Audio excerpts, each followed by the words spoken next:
मालती देवी के घर पर रोज रात के खाने को लेकर लड़ाई होती थी कि रात का खाना कौन बनाएगा। मालती देवी की दोनों बहुएं एक नंबर की कामचोर और आलसी थी। शाम होते ही दोनों को इतना आलस आता था कि रात का खाना बनाने में उनकी शामत आती थी। रात के 8 बज गए थे। मालती देवी को भूख लग गई थी। दोनों में से किसी ने खाना नहीं लगाया। रिया, ओ रिया बहू। मालती देवी की छोटी बहू रिया अपने कमरे से बाहर आती है। जी माँ जी। आज खाना नहीं बनेगा क्या? आज तो अर्चना दीदी की बारी थी, मैं रसोई में जाकर देखती हूँ उन्होंने क्या बनाया है। रिया रसोई में जाती है तो वहाँ कोई नहीं था। माँ जी रसोई में तो कोई नहीं है, खाना भी नहीं बना। जाकर अर्चना को बुला ला। रिया अर्चना के कमरे में जाती है तो वो कान में हेडफोन लगाकर गाने सुन रही थी। रिया जोर जोर से चिल्लाती है, दीदी, अर्चना दीदी। क्या बात है रिया, आपको माँ जी बुला रही हैं। अर्चना बाहर मालती देवी के पास आती है। माँ जी, आपने मुझे बुलाया? अर्चना बहू, अभी तक खाना क्यों नहीं बनाया? रात के 8 बज गए हैं। राहुल और संदीप के आने का वक्त हो गया है। माँ जी, रात का खाना मैं क्यों बनाऊं? कल रात का खाना मैंने बनाया था, तो आज रात का खाना रिया बनाएगी ना।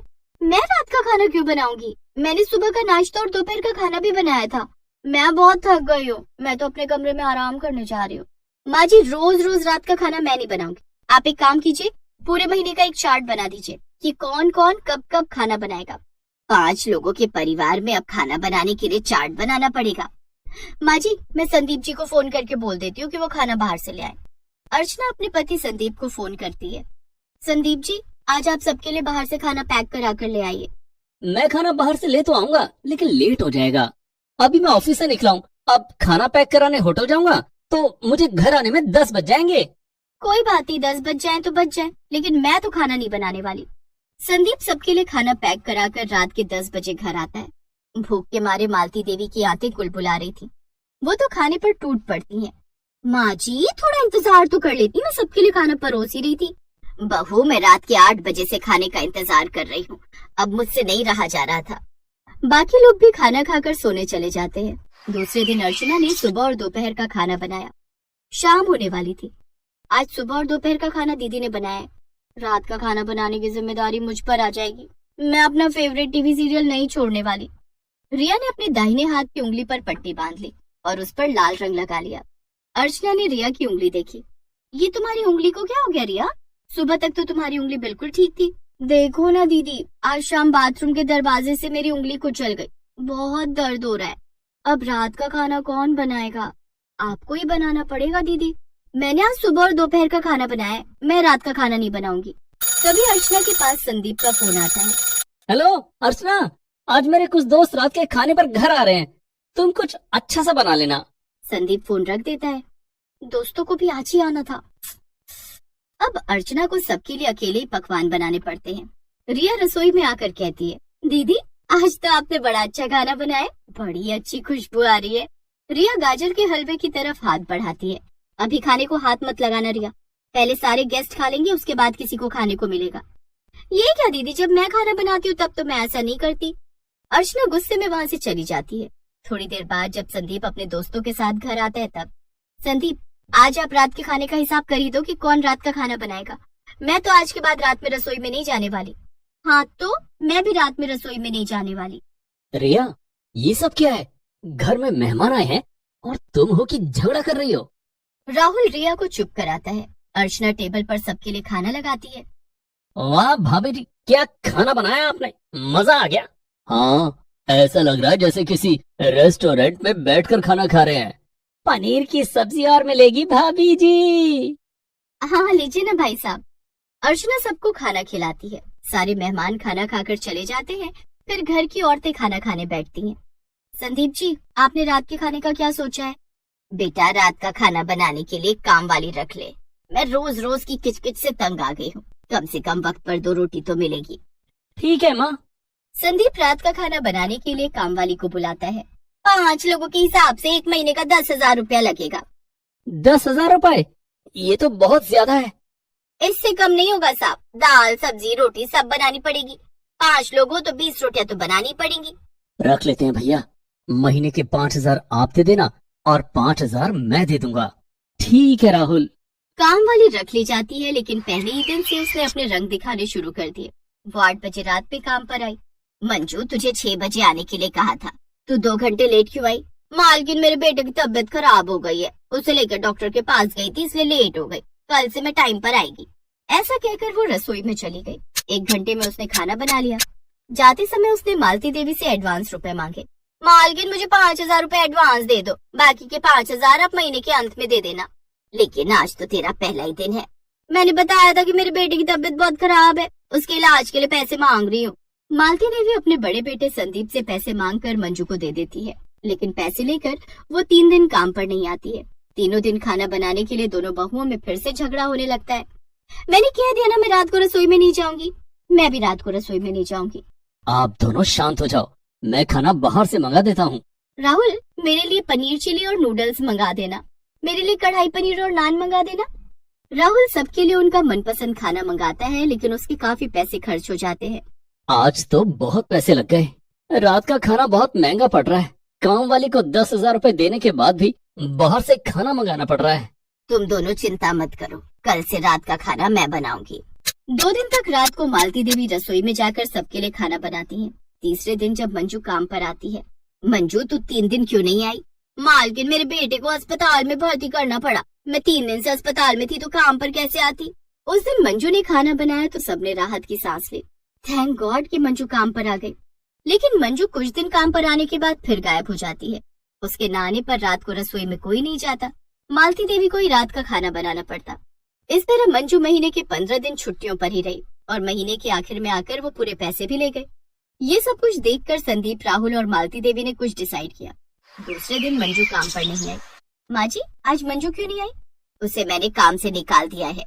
माँ जी, आपने मंजू को काम से निकाल दिया तो रात का खाना कौन बनाएगा? उसी समय संदीप और राहुल ऑफिस से घर आ जाते हैं। अरे, आप दोनों इतनी जल्दी घर आ गए, अभी तो शाम के 6 बजे है। हाँ, अब से हम दोनों जल्दी ही घर आएंगे। इतना कहकर दोनों भाई रसोई में चले जाते हैं। संदीप सबके लिए चाय बनाने लगता है और राहुल सब्जी काट रहा होता है। चाय बनाने के बाद संदीप सबको चाय देता है। भैया, ये चाय आपने बनाई है? हाँ रिया। राहुल कहाँ है? वो रसोई में है। रिया और अर्चना दोनों रसोई में जाती हैं तो देखती हैं कि राहुल सब्जी बना रहा होता है। राहुल, ये आप क्या कर रहे हैं? सब्जी बना रहा हूँ। लेकिन सब्जी आप क्यों बना रहे हैं? तो कौन बनाएगा? मंजू को आप लोगों ने काम से क्यों हटा दिया? तभी संदीप वहाँ आ जाता है। मंजू महीने में 15 दिन काम पर आकर महीने के पूरे 10,000 रुपए ले गई। बाकी के 15 दिन हमने बाहर से खाना मंगाया, या फिर माँ ने खाना बनाया, या फिर माँ ने खाना मंगाया। हम इतने पैसे बर्बाद नहीं कर सकते और न ही बुढ़ापे में माँ से काम करवा सकते हैं। इसलिए हम दोनों भाइयों ने ये डिसाइड किया है कि अब से रोज हम ऑफिस से जल्दी घर आएंगे और रात का खाना हम दोनों मिलकर बनाएंगे। लेकिन इससे आप लोगों की जॉब पर इफेक्ट पड़ेगा। हाँ, इस तरह रोज रोज आप लोग ऑफिस से जल्दी घर आएंगे, ये ठीक नहीं है। कुछ तो करना पड़ेगा रिया, या तो हम लोग नौकरी कर लें या रात का खाना बना लें। तो हमने रात की रसोई की जिम्मेदारी उठाने की सोची है। आखिर माँ को वक्त पर खाना देना हम भाइयों की ही जिम्मेदारी है। नहीं संदीप, हमें माफ कर दीजिए, आप दोनों ने हमारी आंखें खोल दी।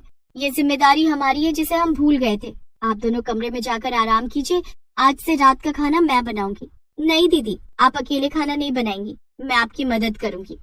उस दिन से दोनों बहुएं मिलकर रात का खाना बनाने लगी और मालती देवी के परिवार में रात की रसोई का झगड़ा खत्म हो गया।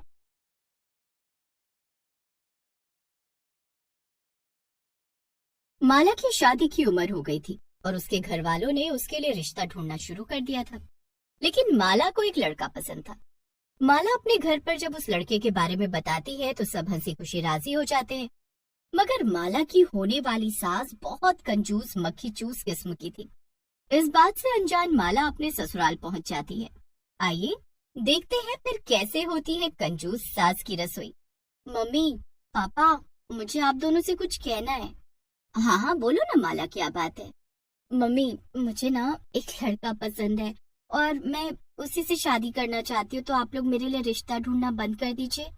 माला को लगा था उसके माता पिता ये सुनकर गुस्सा हो जाएंगे, लेकिन इसका एकदम उल्टा होता है।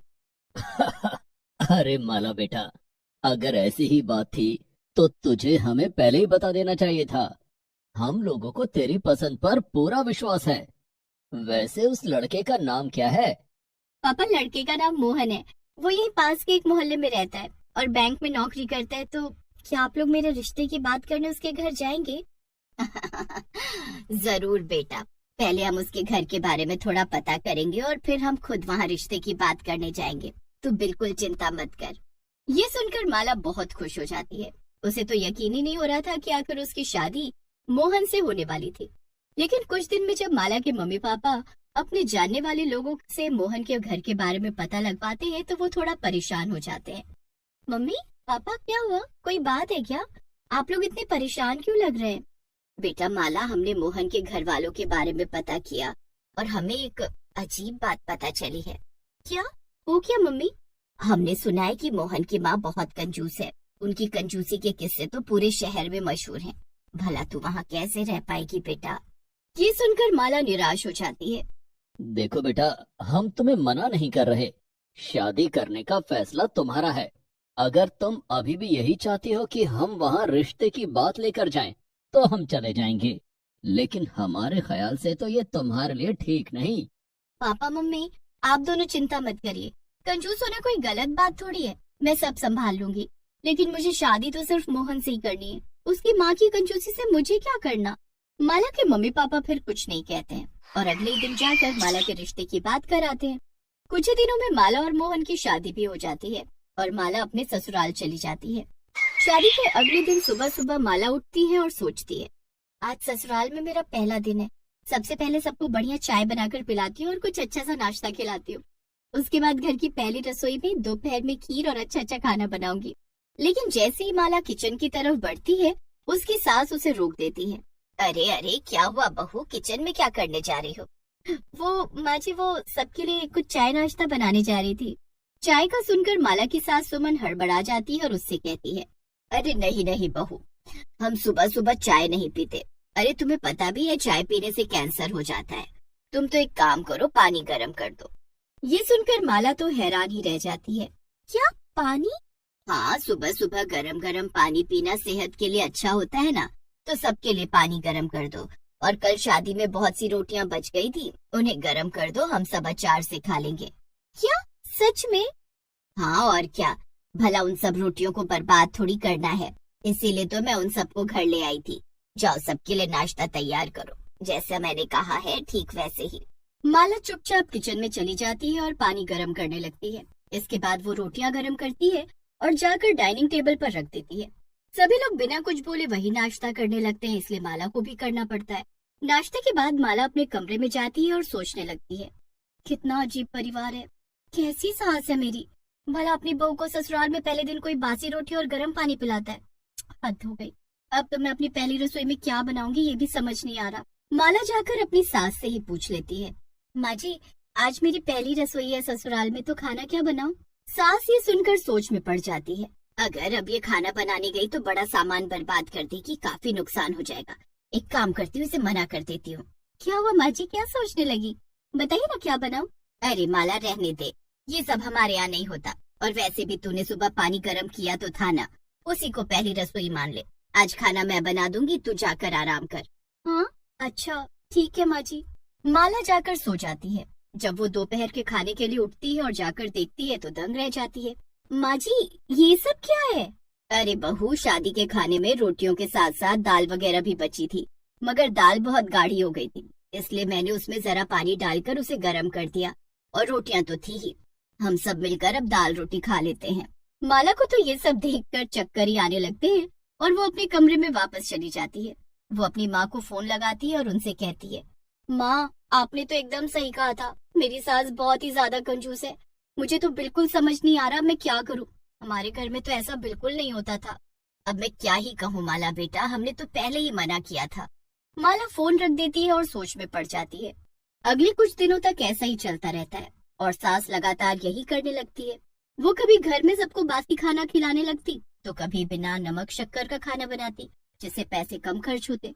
एक दिन तो हद ही हो जाती है जब माला कमजोर होने की वजह से अचानक से बेहोश होकर गिर जाती है। माँ, माला बेहोश हो गई, जल्दी से उसके लिए नींबू पानी ले आओ। माला की सास जल्दी से किचन में से नींबू पानी लेकर आती है और मोहन को देती है। ये ले बेटा, पिला दे इसे। मोहन पहले माला के ऊपर थोड़ा पानी छिड़कता है और फिर उसे नींबू पानी पिलाता है, लेकिन नींबू पानी पीते ही माला उसे उगल देती है। छी, ये कैसा नींबू पानी है? न इसमें चीनी है न नमक। क्या? हाँ बेटा, वो मैंने सोचा सिर्फ नींबू डालूंगी तो फायदा होगा, इससे चीनी नमक भी बच गया। ये सुनकर मोहन को बहुत गुस्सा आता है, लेकिन वो कुछ कहता इससे पहले ही माला बोल देती है, मोहन रहने दो, कुछ मत कहो। माँ जी, मुझे कुछ दिन के लिए अपने मायके वापस जाना है, क्या मैं जा सकती हूँ? ये सुनकर सास खुश हो जाती है, बहू जा रही थी, इसका मतलब खाने पीने में और बचत। हाँ हाँ, क्यों नहीं, जाओ बहू, और जब तक तुम्हारा मन करे अपने मायके में मजे करना। इसके बाद माला अपने मायके आ जाती है। उसे देखकर उसके मम्मी पापा खुश तो बहुत होते हैं, लेकिन सबसे पहले उसकी माँ यही कहती है कि माला कितनी दुबली हो गई है। माला, ये तूने अपना क्या हाल कर रखा है? क्या तुझे अपने ससुराल में खाना नहीं मिलता?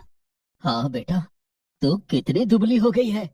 अब मैं क्या बताऊं मम्मी पापा, मेरी सास इतनी कंजूस है कि मुझे तो समझ ही नहीं आता मैं क्या करूं। अरे बेटा चल, पहले मैं तुझे खाना खिलाती हूँ। हाँ बेटा, और मैं बाजार से तेरी मनपसंद मिठाई लेकर आता हूँ। माला के मम्मी पापा उसकी खूब सेवा करते हैं और उसे खिलाते पिलाते हैं। शाम को माला अपने ससुराल जाने के लिए फिर से तैयार हो जाती है। अरे माला, इतनी भी जल्दी क्या है जाने की, थोड़ा रुक जाओ। नहीं माँ, मैंने सोच लिया है, अब मुझे वापस जाना है और अपनी सास को सुधारना है। अब बहुत हो गया, क्योंकि अगर ऐसे ही चलता रहा तो आगे मेरे बच्चों का क्या होगा? सही कह रही है तू माला, पर तू करेगी क्या? देखती जाओ माँ, कुछ दिन में अपने आप पता चल जाएगा। इतना कहकर माला अपने ससुराल वापस पहुँच जाती है। अरे बहू, तू तो बड़ी जल्दी वापस घर आ गई, क्या बात है? माँ जी, मैं क्या सोच रही हूँ, क्यों ना हम कल घर में सत्यनारायण भगवान की कथा रखें। भगवान के काम में सास भी मना नहीं कर पाती और अपनी बहू से कहती है। अरे वाह, ये तो बहुत अच्छी बात है बहू, लेकिन ध्यान रहे ज्यादा खर्चा मत कर देना।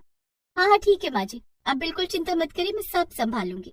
अगले दिन सुबह उठकर सास देखती है कि घर में अभी तक कथा की कोई तैयारी नहीं हुई थी। वो माला से पूछती है, क्या बात है माला, तुमने प्रसाद वगैरह कुछ बनाया नहीं क्या? अरे नहीं माँ जी, ये आप कैसी बातें कर रही हैं, उससे तो बड़ा खर्चा हो जाएगा ना। मैं अभी एक काम करूंगी, मोहल्ले में जाकर के सभी को कथा का न्योता दे आऊंगी और सबसे कहूंगी कि अपने घर से थोड़ा थोड़ा सामान ले आए, जैसे आटा, चीनी, मेवा, दही। और फिर जब सब आ जाएंगे तो हम उसी सामान से प्रसाद बना लेंगे। इससे हमारा तो बिल्कुल नुकसान होगा ही नहीं। ये सुनकर सास चौंक जाती है। ये तुम कैसी बात कर रही हो बहू, भला हम क्या कथा मांग मांग कर कराएंगे? तो क्या माँ जी, और मैं क्या कहती हूँ, हम थाली प्लेट इस्तेमाल करने की बजाय केले के पत्तल का इस्तेमाल करेंगे। उससे बर्तन धोने के साबुन की भी बचत होगी और पानी की भी, हमें बर्तन जो नहीं धुलने पड़ेंगे। तभी माला अपने मायके में फोन मिला देती है। हेलो, हाँ मम्मी, सुनो, आते वक्त जो ट्रैफिक सिग्नल के पास एक ढोंगी सा दिखने वाला बाबा बैठता है ना, उसे लेती आना। अरे वो दिखता तो पंडित जैसा ही है, तो हम लोग कथा उसी से करवा लेंगे। हाँ हाँ, इससे हमारी बहुत सारी दक्षिणा भी बचेगी। ये सब देखकर तो सास का सर ही चकरा जाता है और वो सब कुछ समझ जाती है जो माला उसे समझाना चाह रही थी। बस कर बहू, मैं सब समझ गई तू क्या कहना चाह रही है। रुक जा, बस कर, आज से रसोई तू ही संभालना, मैं बिल्कुल भी कंजूसी नहीं करूंगी, और आज कथा भी तू ही करा अच्छे से, मैं कुछ नहीं बोलूंगी। ये हुई ना बात माँ जी। इसके बाद माला बड़े अच्छे से कथा करवाती है और अगले दिन से घर की रसोई वही संभाल लेती है। अब माला के ससुराल में भी रोज अच्छा अच्छा खाना बनता था और सब खुशी से रहते थे। धीरे धीरे माला की कंजूस सास को भी अकल आने लगी कि पहले वो कितना गलत करती थी। Please subscribe this channel.